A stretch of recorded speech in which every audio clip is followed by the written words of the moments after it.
வணக்கம் அன்புக்குரியவர்களே. இந்த நாளில் நாம் பார்க்க போகிற வீடியோ என்ன அப்படின்னு கேட்டிங்கன்னா, எடுக்கிறது பூராமே அவர் அதாவது ஆரம்பத்திலேருந்து முடிவு வரைக்கும் பார்த்தீங்க அப்படின்னு சொன்னால் ஒரே கண்டென்ட் பேசிக்காக இருக்கும். இன்ச்சு பை இன்ச்சு அவர் யூடியூபர்களுக்கு கண்டென்ட்டை அளவில்லாமல் கொடுப்பார். அவருடைய சேனலுக்கு போயிட்டீங்க அப்படின்னு சொன்னால் நம்ம வெறுமையாக வர வேண்டாம், புரியுதுங்களா?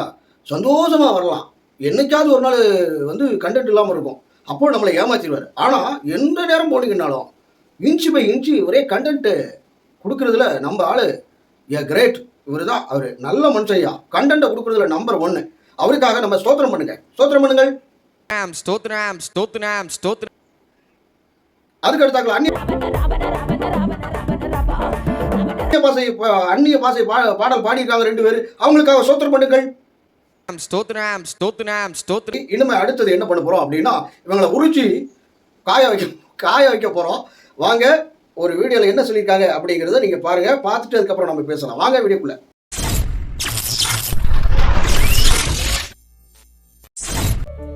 சாபோ முறிப்பு ஜெபோ, இது ஜெபோ. இவங்க எப்படின்னு கேட்டீங்கன்னா, சாப முறிப்பு ஜெபம், சாபம், கோபப்பட்டா சாபம், அந்த இதில் சாபம், இந்த இதில் சாபம் அப்படிங்கிற மாதிரி பல உருட்டுகளை பிரட்டுகளை பண்ணியிருக்காங்க. இயேசுவை வேறு விதமாக காண்பிக்கிறாங்க. அதாவது ஆண்டவராகிய இயேசு கிறிஸ்துவானவருடைய சிலுவை பாடு மரணத்தை முன் குறிக்கும்படி ஏசாயா தீர்க்கதரிசன புஸ்தகம் 53:4 வசனங்களை நாம் வாசிக்கிறேன், கவனமாய் கேளுங்கள். மெய்யாகவே நம்முடைய பாடுகளை ஏற்றுக்கொண்டு நம்முடைய துக்கங்களை சுமந்தார். நாமோ அவர் தேவனால் அடிக்கப்பட்டு வாதிக்கப்பட்டு சிறுமைப்பட்டவர் என்று எண்ணினோம். நம்முடைய மீறுதல் நிமித்தம் அவர் காயப்பட்டு நம்முடைய அக்கிரமங்களுக்கு நிமித்தம் அவர் நொறுக்கப்பட்டார். நமக்கு சமாதானம் உண்டு பண்ணும் ஆக்கினை அவர் மேல் வந்தது. அவருடைய தழும்புகளால் நாம் குணமாகிறோம் அப்படின்னு. புரியுதுங்களா இல்லையா? அப்போ நம்முடைய பாவ சாபங்கள் எல்லாம் எங்க இது பண்றாரு, அது என்ன டெப்த் அப்படின்னு பாத்தீங்க அப்படின்னா, உபாகமம் 21வது அதிகாரம் 23வது வசனங்கள்ல இவ்வாறாக எழுதப்பட்டிருக்கிறது. அதாவது ஒருவர் பாவம் செய்துட்டாரு, 22 வருஷம் அப்படின்னா ஒரு பாவம் செஞ்சுட்டாரு அப்படின்னா அவனை மரத்துல தொங்க போடணும், தூக்கிட்டு பண்ணணும். அதுக்கு அடுத்த வசனத்தில் 23வது வசனத்தில், இரவிலே அவன் பிரேதம் மரத்திலே தொங்கலாகாது, அந்நாளில் தானே அதை அடக்கம் பண்ண வேண்டும். தூக்கு போடப்பட்டவன் தேவனால் சபிக்கப்பட்டவன் ஆகையால் உன் தேவனாகிய கர்த்தர் உனக்கு சுதந்திரமாய் கொடுக்கும் உன் தேசத்தை தீட்டுப்படுத்தாயாக அப்படின்னு இருக்கு. அதே போல இதற்கு இணை வசனம் புதிய ஏற்பாட்டிலே கலாத்திற்கு எழுதிய நிருபம் 3வது அதிகாரம் 13வது வசனங்களை நம்ம வாசித்தோம் அப்படின்னு சொன்னா, நான் வாசிக்கிறேன் பாருங்கள். மரத்திலே தூக்கப்பட்ட எவனும் சபிக்கப்பட்டவன் என்று எழுதியிருக்கிறபடி கிறிஸ்து நமக்காக சாபமாகி நியாயப்பிரமாணத்துக்கு சாபத்திற்கு நம்மை நீங்களாக்கி மீட்டார். இப்போ நம்ம என்ன வாசித்தோம்? ஏசாயா தீர்க்கதரிசன புஸ்தகம் 53 நம்முடைய மீறுதல் நிமித்தம் அவர் காயப்பட்டார், நம்முடைய அக்கிரமங்கள் நிமித்தம் அவர் நொறுக்கப்பட்டார். அப்போ நியாயப்பிரமாணத்தில் இருக்கிறவங்க இஸ்ரவேலர்கள் என்ன பண்ணாங்க அப்படின்னா, எப்போ பார்த்தாலும் மீறுகிற வேலையை பண்ணாங்க. ஆதாம் முதல் ஏவாள் வரை மீறுதலான பாவங்கள் தொடர்ந்தன, பாவ சாபங்கள் தொடர்ந்தன, மீறுதலான அக்கிரமங்கள், மீறுதலான பாவங்கள், அநேக காரியங்கள், அக்கிரமங்கள், இப்படி பலதரப்பட்ட கோணங்கள் நியாயப்பிரமாணத்தில் பயணிச்சவங்க பண்ணாங்க. அதிலே நாம் அடிமைப்பட்டவர்களாக, சாபத்துக்கு உட்பட்டவர்களாக நாம் பயணித்தோம். ஆண்டவராகிய இயேசு கிறிஸ்துவானவர் பரலோகத்தில் வீற்றிருக்கிறவரே பூமிக்கு வராரு. என்ன பண்றாரு அப்படின்னா, இந்த நியாயப்பிரமாண சாபங்களுக்கும் மீறுதலுக்கும் அவர் ஒரே பலியாக சிலுவையில வெற்றி சிறந்து விட்டார். புரியுங்களா இல்லையா? அதே போல யோவானுக்கு எழுதிய நற்செய்தி 3வது அதிகாரம் ஒரு சில வசனங்களை 3வது அதிகாரம் 13வது வசனங்கள்ல இல்லை 16வது வசனங்களை நம்ம வாசித்தோம் அப்படின்னு சொன்னா, நம்முடைய ஒரே பேரான குமாரனை விசுவாசிக்கிறவன் எவனோ அவன் கெட்டு போகாமல் நித்திய ஜீவனை கொடுக்கும்படி அவரை அனுப்பி இவ்வளவாய் உலகத்தில் அன்பு கூர்ந்தார் அப்படின்னு. புரியுதுங்களா? அவரை விசுவாசிக்கிறவன் எவனோ கெட்டு போகாமல் நித்திய ஜீவனை கொடுக்கும்படி இவ்வளவாய் உலகத்தில் அன்பு கூர்ந்தார். அப்போ ஆண்டவராகி இயேசு கிறிஸ்துவானவர் எனக்காகத்தான் மரித்தார், எனக்காகத்தான் அவர் 3ஆம் நாள் உயிர் தெழுந்தார், அவர் எல்லா காரியங்களும் எனக்காக ரத்தம் சிந்தினார் அப்படின்னு சொல்லி நான் இதயத்தில் விசுவாசித்து அவர்தான் சர்வ வல்லமையுள்ள ஆண்டவர் என்று நான் விசுவாசிப்பேன். ஆனால் என்னுடைய வழிவழியான சாபங்கள், பாவங்கள், அக்கிரமங்கள் எல்லாம் நான் ஞானஸ்நானம் எப்படி பெறேன்? சாபத்துக்கு மறித்து நீதிக்கு பிழைத்தவனாக ஜலத்தினாலே நான் ஞானஸ்நானம் பெற்று ஆண்டவருடைய நீதியை நான் செய்ய கடமை உள்ளவனாக இருக்கிறேன். அப்போ எனக்கு பாவம் வருமா? மூத்தவர்கள் செய்த பாவம் வருமா? ஆண்டவர் சொன்னார். அதாவது வானத்தில் இருக்கக்கூடிய யாதொன்றிலும் பூமிக்கு அடியில் இருக்கக்கூடிய யாதொன்றிலும் எந்த ரூபத்திலையும் நீ உனக்கு சிலை உண்டாக்க வேண்டாம். அப்படி நீ சிலை உண்டாக்குறா 3ஆம் 4ஆம் தலைமுறை மட்டும் விசாரிக்கிறவனாக இருக்கிறேன், நான் எரிச்சலுள்ள தேவன் அப்படின்னு சொன்னவர் அந்த காலகட்டத்திலிருந்து என்ன பண்ணாங்க, இதை சொன்னதுனாலேயே என்னாச்சு அப்படின்னா, பிசாசினால் வஞ்சிக்கப்பட்டவர்களாக அவங்க சிலையை செய்து விக்கிரகங்களை உண்டாக்கி அதை என்ன சொல்றது, ஒரு அருவருப்பான ஆண்டவர் வெறுக்கிற காரியம், அருவருக்கிற காரியம், ஒரு நரகலான விக்கிரகத்தை வழிபட்டதுனால என்னாச்சு, பாவம் தொடர்ந்து வழி வழியாக பிடித்தது.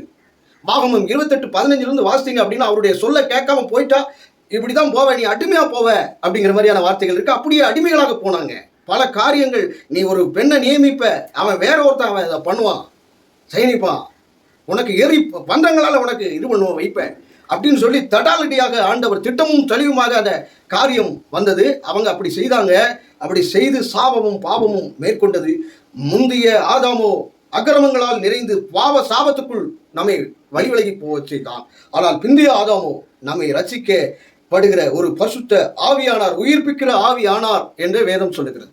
இனிமேல் வருகிற நாட்கள் அது சாபமாக இருக்குமா அப்படின்னா, இனி சாபமே இல்லை, பாவமே இல்லை. ஆண்டவராகிய இயேசு கிறிஸ்துவானவர் ஒரு மனிதனிடத்தில் வருவாரானால் அவருக்கு சாபமே கிடையாது. அதை நம்ம ஜெபிக்க வேண்டியதே இல்லை.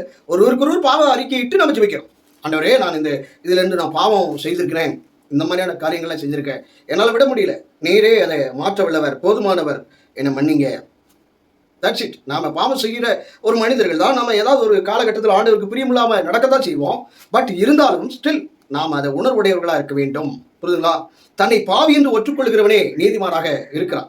இதுதான் நான் பாவம் செஞ்சுட்டேன், நான் அவர்களைப் போல இல்லை அப்படின்னு சொல்லி ஒருத்தன் ஜெபம் பண்ணான். 2 பேரும் ஜெபம் பண்ணான். பரிசேயர் ஒருத்தன், பரிகாரி ஒருத்தன். இப்போ 2 பேரும் ஜெபம் பண்ணும்போது ஒருத்தன் என்ன பண்ணான் அப்படின்னா, ஐயா நான் நீச பாவி, மானத்துக்கு நேரே இது பண்ணாம, அவன் அது பார்க்கறது கூட துணியாம, நான் நீச பாவியா அப்படின்னு சொல்லி அறிக்கையிட்டு அவன் ஜெபிக்கிறான். யார் நீதிமானாக்கப்பட்டான்? தன்னை பாவி என்று ஒற்றுக்கொள்கிறவன் நீதிமானாக ஆக்கப்படுகிறான். புரியுதுங்களா? இதனால சாபம் வந்துடும், பாவம் வந்துடும். நாம் அறிக்கையிட்டு பாவ அறிக்கை செய்து பாவ மன்னிப்புக்கென்று நம்ம ஞானஸ்தானம் பெற்று பரிசுத்தாவியை பெற்ற பிறகு சாப முறிவு அப்படி இப்படின்னு சொன்னா ஏற்புடைய காரியமா? சாபம் வருமா, இருக்குமா அப்படின்னு சொன்னா இனி சாபம் இராது. வெளிப்படுத்தின விசேஷங்கள்ல இருந்து நீங்க பார்த்தீங்க அப்படின்னா சாபம் வராது. மேற்கொண்டபடி ரட்சிக்கப்பட்டவன் மீண்டுமாக அந்த பாவத்துக்குள்ள போறான் அப்படின்னா ஆண்டவர் கண்டித்து உணர்த்துவார். மீண்டுமாக அவன் இடரலானால் அவனுக்கு ஐயோ, புரியுதுங்களா, அவன் சாபத்துக்குள்ள தான் போவான். வருதுங்களா? அடுத்தது ஒரு வசனத்தை நான் காண்பிக்கிறேன் முடிவாக. அதே போல வெளிப்படுத்தின விசேஷம் 23வது அதிகாரம் 3வது வசனத்தில், இனி ஒரு சாபமும் இராது, தேவனும் ஆட்டுக்குட்டியானவரும் இருக்கிற சிங்காசனத்தில் அதில் இருக்கும் அப்படின்னு. சாபம் பின்தொடருமா? சாபமே இராது. அதே போல ரோமருக்கு எழுதிய நிருபம் 8:1 நம்ம வாசித்தோம் அப்படின்னா, ஆனபடினால் கிறிஸ்து இயேசுக்கு உட்பட்டவர்களாக இருந்து மாம்சத்தின்படி நடவாமல் ஆவியின்படி நடக்கிறவர்களுக்கு ஆர்க்கினை தீர்ப்பு இல்லை அப்படின்னு. புரியுதுங்களா இல்லையா? ஒன்ஸ் நாம ஆண்டவரை ஏற்றுக்கொண்டுட்டோம், ஆண்டவரை மனசார ஏற்றுக்கொண்டோம், மனதிலே விசுவாசித்தோம் அப்படின்னு சொன்னாலே நம்முடைய பாவங்கள், சாபங்கள், எல்லா விதமான காரியங்களையும் அவரோடு சிலுவையில் நாம அறையப்பட்டது போல அவரோடே கூட நாம எந்திக்கிறோம். அதான் ஜலத்தினாலே எந்திரிச்சு நியாயப்பிரமாணத்தின் பாவத்துக்கு நாம மரித்தோம், நீதியின்படி பிழைத்திருக்கிறோம். நாம் அல்ல, கிறிஸ்துவே நம்மில் வாழ்கிறார். That's it. பாவம் வருமா? அதுக்கு அடுத்தாக்கள் ஓயாம கூப்பிடணுமா? நம்மளோடும் கூட இருக்கிறேன், இதோ சகல காலம் முடிவுறிந்தும் உங்களுடனே கூட இருக்கிறேன் என்று சொன்ன ஆண்டவர் எழுந்தருளும், இப்பொழுதும் கேட்டருளும், நெவர். அதே போல எதை கேட்டாலும் அவருடைய சித்தம் என்னவென்று நாம் அனலைஸ் பண்ணி தான் கேட்க முடியும். புரியுதுங்களா? மத்திய எழுதின நற்செய்தியில நீங்க 7வது அதிகாரங்களை வாசிங்க அப்படின்னா, உம் சித்தம் பரமண்டலத்தில் செய்யப்படுவது போல பூமியிலும் செய்யப்படுவதாக. எப்படி நம்முடைய வாழ்வியல்ல அவருடைய சித்தம் எப்படி அதே நடக்கட்டும் ஆண்டவரே, என்னுடைய சித்தம் இல்லை, என்னுடைய மாம்ச காரியம் இல்லை, உன்னுடைய சித்தத்தின்படி ஆக கடவுதுன்னு நம்ம சொல்லணும், ஜெபிக்கணும். புரியுங்களா? இயேசு அப்படிதான் பண்ணார். ரொம்ப அதாவது சிலுவையில் அறையப்படுவதற்கு முன்பதாக என்ன பண்ணுறாரு அப்படின்னா, ஐயோ ரொம்ப பயங்கரமான அந்த மனசுக்குள்ள ஆவிக்குள்ள கலங்கி, ஐயோ ரொம்ப கோரமாக இருக்கு அப்படின்னு சொல்லிட்டு, ஆண்டவர் இதை நீங்கள் தடுத்து பாருங்க, அதாவது என்னுடைய சித்தம் இல்லை, ஆனால் உங்களுடைய சித்தத்தின்படி ஆக கடவுது அப்படின்ட்டார். தேவதூதர்கள்லாம் நீங்கள் இதை கண்டிப்பாக இது பண்ணணும், வைக்கணும் அப்படின்னு சொல்லி அதை தேற்றிட்டு அப்படியே ஒரு கெச்சமனே தோட்டத்திலிருந்து வாங்க மனுஷகுமாரன் அடிக்கப்படுவதற்காக அழைக்கப்படுகிறார், ஏன் தூங்குறீங்க அப்படின்னு சொல்லிட்டு உணர்ந்தவரா அப்படியே கூட்டு போகிறாங்க ஜனகரி நீதிமன்றத்தில். ஸோ அப்படி பாடுபட்டு சம்பாத்தியத்தை பண்ண அந்த ஆசீர்வாதத்தை, அந்த காரியத்தை சாபமுறிப்பு அப்படின்னு சொல்லி போட்டு அதுக்கு எடுத்தாக்கல பின்னால் இது வேற போடுறாங்க. என்னது? இஸ்ரவேலர் கொடியை போடுறாங்க. இஸ்ரவேலுக்கும் நமக்கு என்ன சம்மதம்? இந்த கோட்டி பேர்களை என்னத்தை சொல்றதுன்னே தெரியல. இஸ்ரவேலருக்கும் கிறிஸ்தவனுக்கும் என்ன சம்மதம்? இஸ்ரவேலர்கள் இயேசுவை ஏற்றுக்கொள்ளாம கொன்னாங்க. இஸ்ரவேலர்கள் இன்னும் ஏற்றுக்கொள்ள மாட்டாங்க. அந்த நாட்டுக்குள்ள கிறிஸ்துவனுடைய உபதேசம் கொண்டு போகக்கூடாது, இயேசு கிறிஸ்துவ அறிவிக்கக்கூடாதுன்னு ஒரு சட்டத்தை கொண்டு வந்தான். அந்த அதிபர் வந்து என்ன பண்ணிட்டான், இயேசு கிறிஸ்துவெல்லாம் அறிவிக்கக்கூடாது, அதெல்லாம் தப்பு, அப்படி பண்ணீங்க அப்படின்னா தூக்கி உள்ள வச்சுக்குவோம் அப்படின்றான். அப்படிப்பட்டவனை வச்சுக்கிட்டு ஆண்டவருக்கு எதிரியா இருக்கிறவனுக்கு நம்ம எதுக்கு நம்ம துணை போனோம்? ஆண்டவர் வந்து பிடித்தமில்ல, ஆண்டவரை பகைச்சவங்க கூட நமக்கு என்ன சோழின்னு ஆண்டவருக்கே பிடிக்கல. ஆண்டவர் அவங்க செய்யறதே இது பண்ணல. சமாதானத்தின் தேவன் முற்றிலுமாக சமாதானம் பண்ணுவார். புரியுதுங்களா இல்லையா? அதான் நீங்கள் 53வது, அதாவது ஏசாயா தீர்க்கதரிசன புத்தகம் 53 வாசிங்க. நமக்கு சமாதானம் உண்டு பண்ணும் ஆக்கினை அவர் மேல் வந்தது. நமக்கு சமாதானம் உண்டு பண்ணும் ஆக்கினை அவர் மேல் வந்தது. அவர் இருந்தார்னா, நமக்குள்ள இருந்தார்னா சமாதானம் வரும், சந்தோஷம் வரும், எல்லாம் வரும், வந்துக்கிட்டே இருக்கும். அளவில்லாத ஊற்றுக்களாக சமாதானத்தின் ஊற்று நமக்கு இருக்கும். நம்மகிட்ட எல்லா விதமான காரியங்களும் இல்லைங்கிற காரியம் வரும். இல்லை என்பது இல்லை அப்படிங்கிற கான்செப்ட் வரும். அதுக்கு என்ன பண்ணணும்? ஆண்டவரோடு கூட பயணிக்கணும். இப்படிப்பட்ட நூதனமான டுபாக்கூறுகள் இப்படி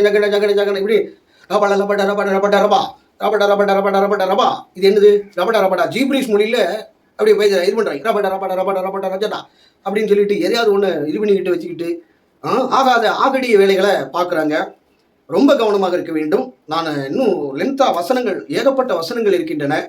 இருந்தாலும் இது போதும்னு நான் நினைக்கிறேன். ஏன்னா அதிகமாக லென்த்தாக நான் போவதுக்கு எனக்கு இதாகலை. சரி, அடுத்தது நம்ம ஒரு லைவ் போடுவோம். நான் வசனங்களை எல்லாத்தையும் எடுத்து வச்சிருக்கிறேன். நம்ம வருகிற நாட்களில் ஒரு லைவை போட்டு இதை குறித்து நம்ம இது பண்ணுவோம். அதே போல் உங்களுக்கு இருக்கக்கூடிய வேதத்தில் இருக்கக்கூடிய சந்தேகங்கள், பல காரியங்கள் இதெல்லாம் இருக்கோ, எனக்கு தெரிஞ்ச வரையில் நான் அதை கண்டிப்பாக விளக்குவேன். மேலும் வேறொரு பதிவில் கர்த்தருக்கு ஸ்தோத்திரம்.